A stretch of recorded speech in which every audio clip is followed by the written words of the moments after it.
அனைவருக்கும் வணக்கம். மீன ராசினியர்களுக்கு 30 ஆண்டுகள் இல்லாத மாற்றம் அடுத்த 7 நாட்களில் ஏற்பட இருக்கு. அந்த வகையில் ஜனவரி மாதம் 3ஆம் தேதி முதல் 9ஆம் தேதி வரை உள்ள அடுத்த 7 நாட்கள் உங்களுடைய வாழ்வில் என்ன மாதிரியான மாற்றங்கள் எல்லாம் ஏற்பட இருக்கு, கிரக நிலைகளின் ரீதியாக அமையிருக்கும் சாதகங்கள் என்ன, பாதகங்கள் என்ன, மேலும் என்ன மாதிரியான முன்னேற்றங்கள் எல்லாம் உங்களுடைய வாழ்வில் ஏற்பட இருக்கு. குறிப்பா மீன ராசினியர்களுக்கு இந்த வார கிரகங்களுடைய சஞ்சார நிலைகள் என்ன என்று பார்க்கும்போது ரிஷபத்தில் குரு பகவான் வக்ரகதியிலும், கடகத்தில் செவ்வாய் நீச்சம் மற்றும் வக்ரம் பெற்றும், கன்னி ராசியில் கேதுவும், தனுசு ராசியில் சூரியனும் புதனும், அதே போல் கும்பத்தில் சுக்கிரனும் சனி பகவானும், மீனத்தில் ராகுவும் சஞ்சரிக்கிறாங்க. இந்த கிரகங்களுடைய சஞ்சார நிலைகளின் காரணமாக மீன ராசினியர்களுடைய வாழ்வில் குடும்ப சூழ்நிலை ரீதியாக உத்தியோகம், தொழில், வியாபாரம், கலைத்துறை, அரசியல் துறை, மாணவ மாணவிகள், விவசாயத்துறையினர், பெண்மணிகள் என அனைவருக்குமே என்ன மாதிரியான நன்மைகள் எல்லாம் உங்களுடைய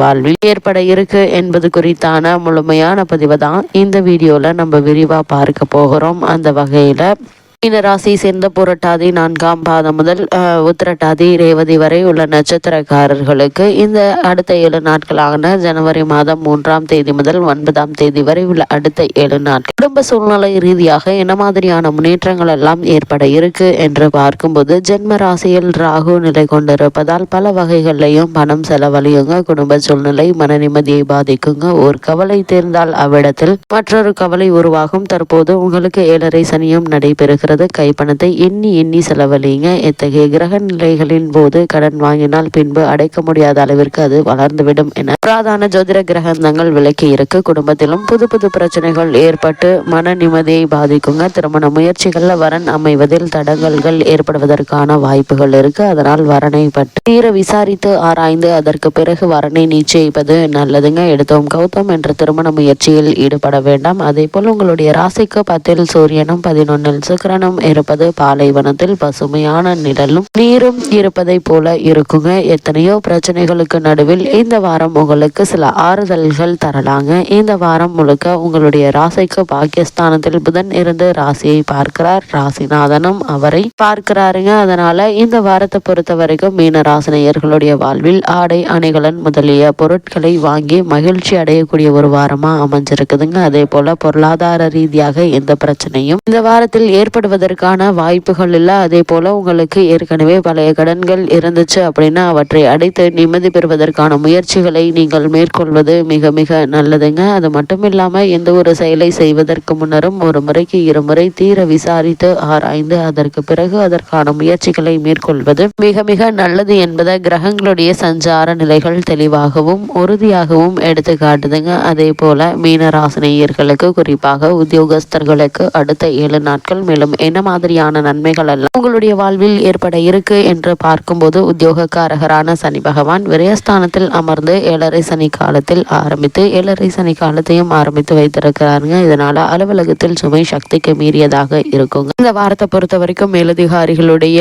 கண்டிப்பு எதிர்காலத்தை பற்றிய கவலையை உண்டாக்கும். தற்போது பணியில் வெறுப்பும் விரக்தியும் ஏற்படுங்க. சக ஊழியர்கள் மறைமுக தொல்லைகள் கவலை அளிக்குங்க. புதிய வேலைக்கு முயற்சித்து வரும் அன்பர்களுக்கு வெற்றி கிடைப்பது கடினங்க. வெளிநாடுகளில் பணியாற்ற வேண்டும் என்ற ஆர்வம் இருந்துச்சு அப்படின்னா இடைத்தரகர்களிடம் பணம் கொடுத்து அவ்விடத்தில் அவதிப்பட நேரிடுங்க. அதனால் கூடுமான வரைக்கும் இடைத்தரகர்களை நம்ப வேண்டாம். எந்த ஒரு முயற்சியாக இருந்தாலும் நீங்களே நேரடியாக மேற்கொள்வது நல்லது. அதே போல காரணமே இல்லாமல் உங்களுக்கு மறுக்கப்பட்டு வந்த பதவி உயர்வு, ஊதிய உயர்வு, உத்தியோகத்தில் கிடைக்க வேண்டிய சலுகைகள் ஆகியவை தற்போது நீங்கள் தாராளமாக எதிர்பார்க்கலாம் என்பதை கிரக நிலைகள் மீண்டும் மீண்டும் அறிவுறுத்தது. அதே போல் மீனராசி சேர்ந்த தொழில் மற்றும் வியாபாரம் செய்பவர்களுக்கு மேலும் என்ன மாதிரியான நன்மைகள் எல்லாம் உங்களுடைய வாழ்வில் ஏற்பட இருக்கு என்று பார்க்கும்போது, மிக கடுமையான போட்டிகளை நீங்கள் சமாளிக்க வேண்டி வருங்க. சந்தை நிலவரம் அடிக்கடி மாறுவதால சரக்குகளை அனுப்புவதில் பிரச்சனைகள் உண்டாகுங்க. வெளிநாடுகளிலிருந்து வர வேண்டிய பாக்கிகள் வசூலாவதில் மேலும் தாமதப்படும். புதிய ஆர்டர்கள் கிடைப்பது சற்று கடினமாக இருக்குங்க. ஒரு சிலர் வெளிநாடு சென்று வரும் சாத்தியக்கூறுகள் உள்ளது.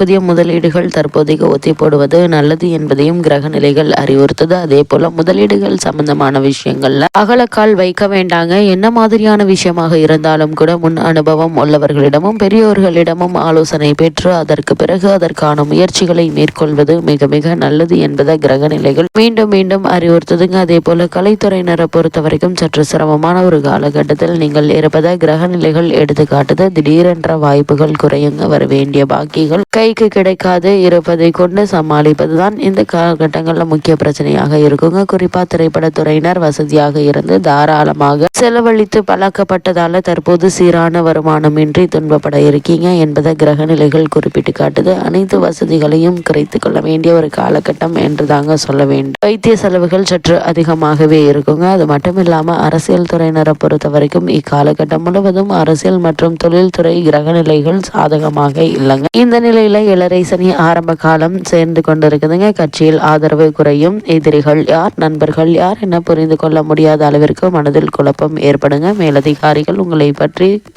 உங்களை பார்ப்பதை தவிர்ப்பாங்க. உங்களிடம் நெருங்கி பழகிய நண்பர்கள் உங்களிடமிருந்து விலகிச் செல்வார்கள். ஏழரை சனியினுடைய விளைவுகளே இவை. பேச்சில் செயலில் நிதானமாக இருங்க. ஜாக்கிரதையாக பேசுங்க. தற்போதுள்ள கிரக நிலைகள் உங்களுக்கு நீங்களே பிரச்சனைகளை உருவாக்கி கொள்வீங்க என்பதை அறிவுறுத்தும் பட்சத்தில் அதிக கவனத்தோடும் எச்சரிக்கையோடும் இருப்பது மிக மிக நல்லது. அதே போல மீனராசி சேர்ந்த மாணவ மாணவிகளுக்கு அடுத்த 7 நாட்கள் மேலும் என்ன மாதிரியான நன்மைகள் எல்லாம் உங்களுடைய வாழ்வில் ஏற்பட இருக்கு என்று பார்க்கும் போது கல்வித்துறைக்கு அதிகாரம் படைத்த கிரகங்கள் அனுகூலமாக இல்லைங்க. பாடங்கள்ல மனதை செலுத்த இயலாதபடி தன்னிச்சையாக மனம் செல்லுங்க. தவறான வழிகள்ல மாணவ மாணவியர் மாறி மாறி வரும் மனப்போக்கில் தத்ரூபமாக படம் பிடித்து காட்டுது. அதனால் மாணவ மாணவிகள் பிறர் விஷயங்கள்ல கவனம் செலுத்த வேண்டாம். நீங்கள் உண்டு உங்களுடைய வேலை உண்டு என்று இருப்பது நல்லது. அதே போல் விவசாயத்துறையினரை பொறுத்த வரைக்கும் விரயத்தில் சனி பகவானும் ஜென்ம ராசியில் ராகுவும் சஞ்சரிக்கும் நிலையில பூமிக்காரகரான செவ்வாயும் சுபபலம் பெற்றிருக்கவில்லைங்க. வயல் பணிகள் உழைப்பு கடினமாக இருக்குங்க. உழைக்கும் அளவிற்கு பலன் கிடைப்பது கடினங்க. எதிர்பாராது பெய்யும் மழையினால் பயிர்கள் சேதமடையக்கூடும். கால்நடைகள் நோய்வாய்ப்படுங்க. அவற்றின் பராமரிப்பு பணம் விரயமாகுங்க. பழைய கடன்கள் நீடிக்குது என்பதை விரயஸ்தானத்தில் சஞ்சரிக்கும் சனி பகவானுடைய நிலை மீண்டும் மீண்டும் அறிவுறுத்தது. அதே போல் பெண்மணிகளை பொறுத்த வரைக்கும் உங்களுடைய ஆரோக்கியத்தில் கவனமாக இருப்பது மிகவும் அவசியங்க. சிறு உபாதையானாலும் மருத்துவரிடம் காட்டி சிகிச்சை பெறுவது மிகவும் அவசியம். குறிப்பா இருசக்கர வாகனம் ஓட்டும் போது நிதானமாக ஓட்டுவது மிக மிக அவசியங்க. சனி பகவான் வீரியத்துடன் சஞ்சரிப்பதால விபத்துகள் ஏற்படுவதற்கு சாத்தியக்கூறுகள் உள்ளது என கிரகநிலைகள் அறிவுறுத்தது. அதே போல் ஜாக்கிரதையாக இருக்கும்படி கிரகநிலைகள் அறிவுறுத்துதுங்க. அதே போல ஜென்ம ராசியில் ராகுவும் விரயத்தில் சனி பகவானும் சஞ்சரிப்பதால் ஆரோக்கியத்தில் கவனமாக இருங்க. தரக்குறைவான உணவகங்களில் சாப்பிட வேண்டாம். இரவு நேரங்களில் வாகனம் ஓட்டுவது தவிர்ப்பது மிக மிக அவசியங்க. அது மட்டும் இல்லாம மீன ராசினியர்களை பொறுத்த வரைக்கும் ராசியில் ராகு 7ல் கேது என்பதால் நண்பர்களிடம் கவனமாக பழகுங்க. கணவன் மனைவி கருத்து வேற்றுமை வளர்த்து கொள்ள வேண்டாம். எதுவாக இருந்தாலும் நிதானமாகவோ யோசனையுடன் பேசி தீர்த்து கொள்ளுங்க. கவனக்குறைவால் காரியங்களை செய்து சிக்கலில் மாட்டிக்கொள்ள வேண்டாம். முடிந்து போன பிரச்சனைகள் தேவையில்லாமல் வார்த்தைகளை விடுவதால் மறுபடி பூகம்பமாக கிளம்புங்க. அதற்கு இடம் தராதீங்க. அது மட்டும் இல்லாம மீனராசினியர்களுக்கு கிரக நிலைகளின் ரீதியாக கூறப்படும் பரிகாரம் என்ன என்று பார்க்கும்போது சனிக்கிழமை தவறாது அருகாமையில் உள்ள ஆஞ்சநேயர் கோவிலுக்கு செல்லுங்க. அவரிடம் உங்களுடைய பாரத்தை சொல்லுங்க. சமாளிக்கும் வழியை அவர் காட்டுவார்.